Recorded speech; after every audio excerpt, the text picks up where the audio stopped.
आणि तो राजाच्या बहिणीला जाऊन सांगतो. म्हणजे राजाच्या बहिणीच्या बाजूला सगळे सैनिक असतात आणि त्या सैनिकांसमोर तो बोलण्याचा प्रयत्न करतो की मला ही गोष्ट माहीत झालेली आहे, म्हणजे एक प्रकारचं देशद्रोही अशा प्रकारची ॲक्टिव्हिटी मला माहीत झालेली आहे.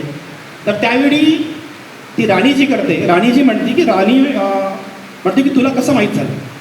तर तो सेनापती म्हणतो की नॉलेज इज पॉवर, म्हणजे मला माहिती मिळाली, त्याचा कन्वर्जन मी नॉलेजमध्ये केलं आणि नॉलेज इज पॉवर.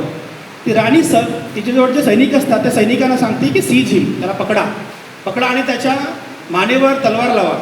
लगेच तो घाबरल्यानंतर लगेच 2 सेकंदात सांगतो सगळ्या सैनिकांना की तुम्ही मागे व्हा आणि टर्न अराउंड, मागे व्हा आणि मागे वळा आणि थोडं अजून दूर जा. आणि ती राणी त्या माणसाला सांगते की पॉवर इज पॉवर. त्यांनी काय म्हटलं सेनापतीने की नॉलेज इज पॉवर, पण ती राणी त्याला सिद्ध करून सांगते की पॉवर इज पॉवर. आणि तो पॉवर इज पॉवर आपल्याला दाखवण्याची वेळ आली पाहिजे, दाखवण्याची वेळ आलेली आहे. नॉलेज इज पॉवर म्हणत आपण जगलो. नॉलेज इज पॉवर तर महत्त्वाचंच आहे, परंतु जो आता अभिजित तिपकेंचं आंदोलन दिल्लीला सुरू आहे त्यावरून काय सिद्ध होते की आपण खूप बोललो, खूप गोष्टी केल्या, पण जेव्हा विद्यार्थी शक्ती एकत्रित झाली तरी दाखवलं की असं संघटित होणे हा एक पॉवर आहे. संघटित झाल्यामुळे काय आक्रमण करणे किंवा तलवारबाजी करणे म्हणजे पॉवर नाही, तर संघटित होणे, एकत्रित होणे म्हणजे आपला पॉवर दाखवणे. आणि त्याच पॉवरच्या भरोश्यावर ही जी काही सत्ता आता काम करते आहे, ती सत्तासुद्धा काय करत आहे, ED, CBI हा सुद्धा पॉवर आहे. तर या पॉवर स्ट्रक्चरमध्ये आपण कुठे आहोत याची आपण चर्चा केली पाहिजे. जेव्हा जनगणनेची गोष्ट करतो, OBCची गोष्ट करतो आपण, तेव्हा आपण सहज विचारू की विदर्भ आहे, त्या विदर्भामध्ये SC ST OBC आपण सगळे समजतो, बहुजन समाज म्हणून समजतो.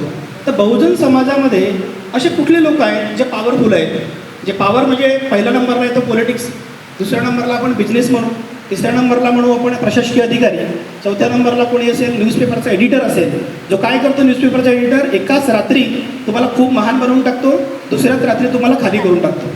तर असे 4-5 गोष्टी आहेत. तर 4-5 गोष्टींमध्ये आपण कुठे आहोत, तर आपण पॉलिटिक्सची चर्चा केली समजा विदर्भाची, तर विदर्भामध्ये आपल्याच बसणारा कोणी नेता आहे का ज्याचा पॉवर, ज्याची दिल्लीमध्ये पण ओळख आहे, दिल्लीत सुद्धा तो जाऊन बसतो आणि आपल्याला अपेक्षित असं फुलेशाह आंबेडकरांना, शिवाजी महाराजांना अपेक्षित असं काहीतरी करून दाखवतो, असा कुठला नेता आहे का.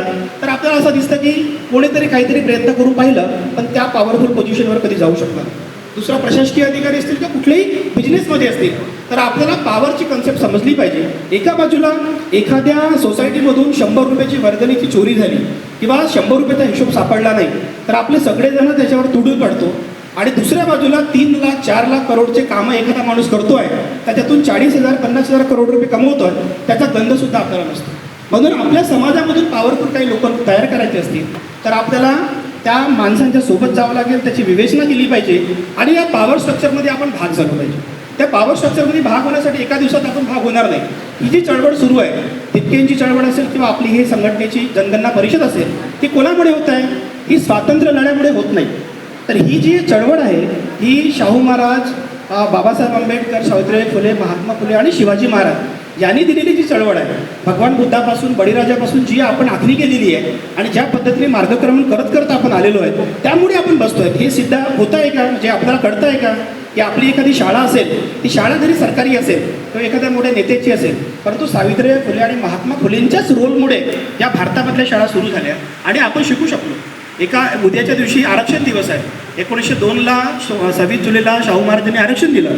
जे आरक्षण आता सुरू आहे त्याला कुठे ना कुठे शाहू महाराजांचा जो बेस आहे तोच महत्त्वाचा बेस आहे.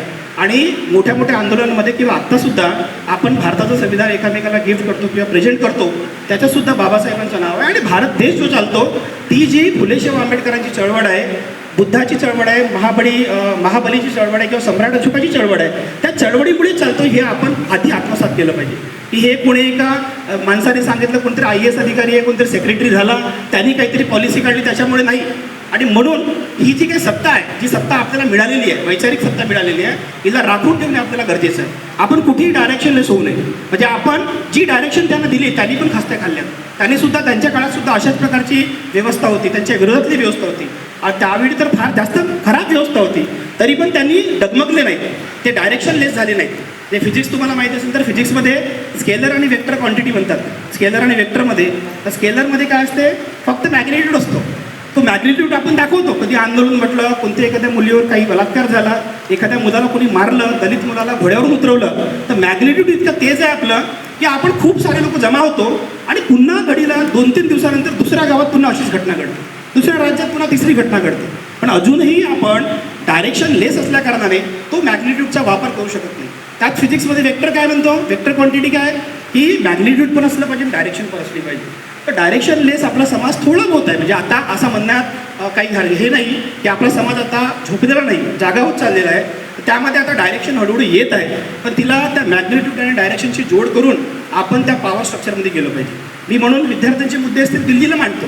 आमचे बरेच नेते आहेत, राष्ट्रवादी काँग्रेस असेल, शिवसेना, भाजप असेल, तर यांचे मुलं नेते आहेत, मोस्टली विद्यार्थ्यांचे नेते, युवकांचे नेते. तर आमच्याकडे बरेच मुलं येतात की भाऊ आपण अमुक भाऊला भेटू, अमुक भाऊकडून मुख्यमंत्र्यांना भेटू.